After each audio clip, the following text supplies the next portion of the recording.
Last time on the Alpha Male Universe. I don't know. Dude, this whole thing about this, like saying guys like me are like not alphas, like what the fuck's the matter with your brain? What? Bro, what are you talking about, man? If you went in the place with the hottest chicks, I will take them all. You will have none, stupid. Like, it happens every weekend. My buddy owns like the biggest shit. He's like, Wes, you pull more chicks than anybody. Like, One thing that makes me mad is when people say I'm like immature.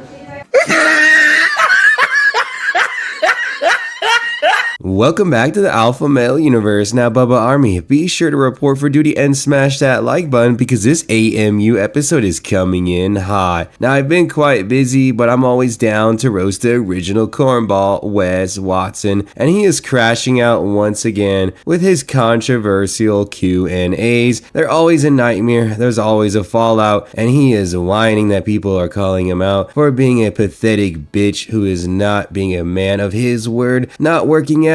Now he's just partying all night and drinking Starbucks with some lames at Kiki, some weird club or whatever. It's got everything. He's talking about his nasty stink BBL lady, why he's coping and not working out, and a bunch of other bullshit that you already know is gonna be wild. So let's get in a flow state together and get this show on the road.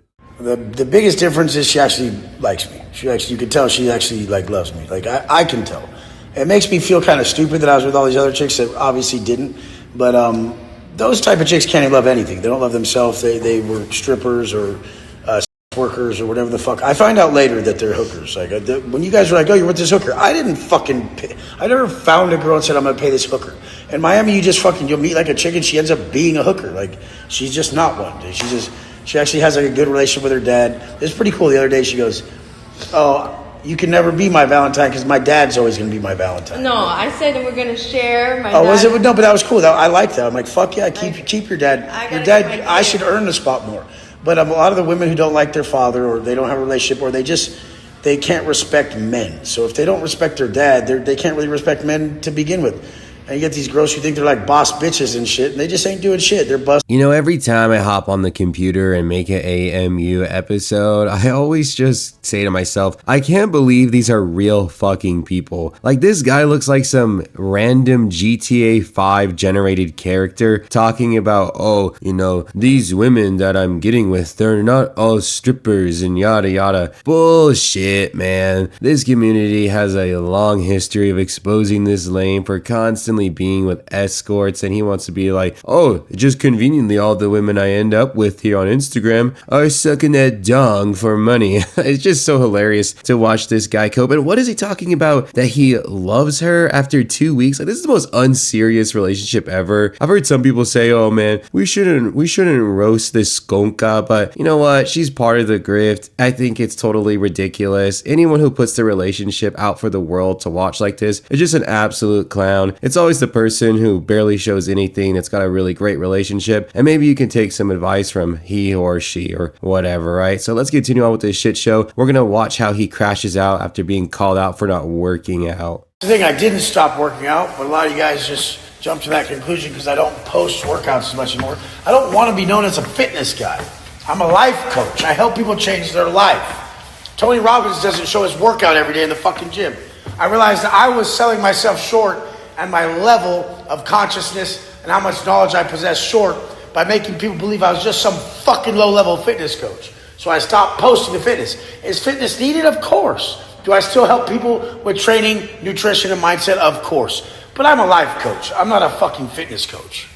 What's up with Mike Forgione being on all fours just trying to glaze this guy saying, oh, how is this so hard to understand? If you don't know who Mike Forgione, he's this pathetic golem looking lame that we used to roast like a couple of months ago, so maybe we'll have to return back there and clap his cheeks. But Wes Watson is 100% lying when he says, I'm still committed to fitness. This guy's a massive narcissist that shows off every aspect of his life, but there hasn't been a single post about him in the gym for a long long ass time. So I know that guy is capping. He's also fallen off too with his size, his girth. Not that he's ever had girth down there, but we know what we're talking about. Like the volume for the arms is completely diminished. John Bravo made a video that absolutely clowned on him, and then I think he hopped back on like the gear or something. But what is this guy really at the end of the day gonna teach you if he doesn't even do fitness? Like all this guy does is go to Kiki's, drink Starbucks. Like what is this guy gonna teach you? Is he gonna teach you how to glaze or something? Like just get out of here, man. So let's move on where he starts talking about the love of his life once again. How did me and Megan meet? We met at Kiki. And that's why you go to Kiki. But how do we meet? I was standing at the table. I was with another bad bitch. And we had some bottles or whatever. And I saw her right there. I just go, I'm all, you over there. Come here. Get over here. And she and she came running over. She was wearing like a Where's Waldo outfit that was kind of crazy, but that's how she rolls. She ain't trying to impress much, but she's just not like everybody else. She's cool, and the thing is she's really affectionate. The vibe we have, I mean, she wants to be here. You guys, I'm gonna tell you something. If you ever like try really hard to get a chick to be around you, or you have to like keep like calling her or texting her too much, let her fucking go. She doesn't want to be around you. She's just seeing like if she's got a better option. Fuck those bitches. How old is Megan? Megan just turned 21. So, I mean, perfect age because these other chicks are old as shit. And I'm just not trying to be. Do you guys realize like a 21-year-old is like older than a 42-year-old? If we're talking women to men.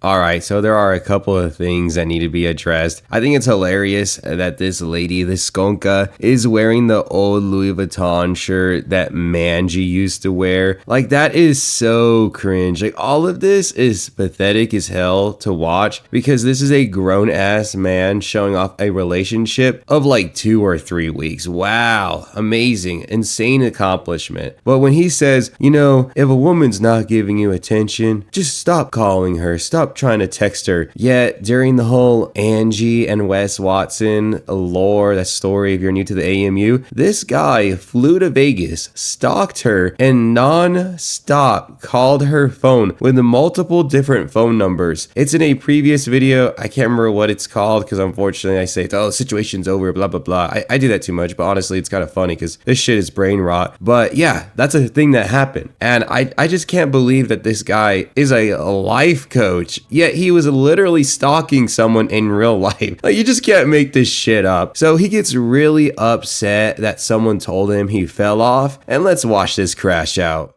So this is probably one of those guys who is a social outcast. He's a fucking hermit. He can never even go to a club or bar without looking like the biggest fucking weirdo known to man. A lot of the fitness people are very awkward. They're not like the most social people. Hence why they just like flex too much and talk about themselves and working out and shit. I still wasn't like that. I never wanted to be a fitness person. Fitness is part of your life. You can't not be fit or you'd be fucking living a whack life.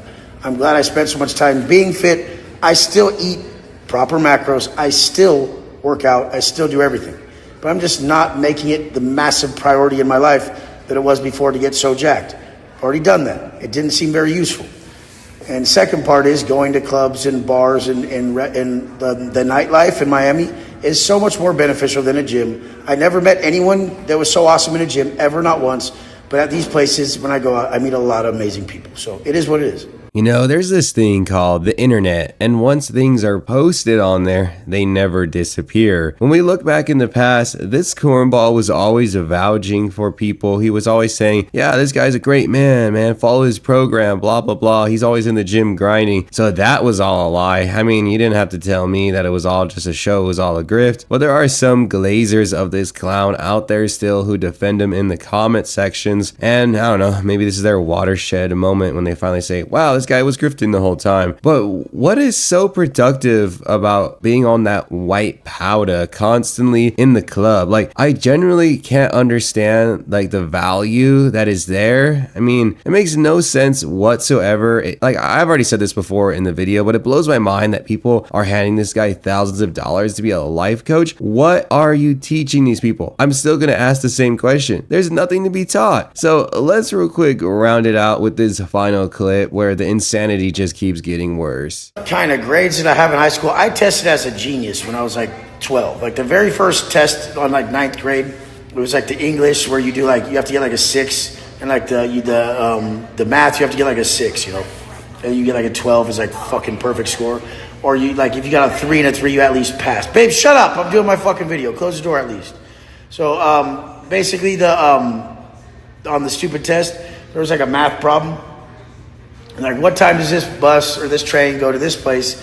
And what it come to this time? You know, like, okay, if a train leaves at 35 miles an hour, it's got 3.5 hours drive, and has X amount of da-da-da stops, what time does it arrive at the place? I basically wrote like a fucking Goodwill Hunting fucking shit on a piece of paper where it was like this fucking long-ass equation, and like the bottom, I like was like, okay, this is it, and circled it, and they're like, what the fuck? Why are you so smart?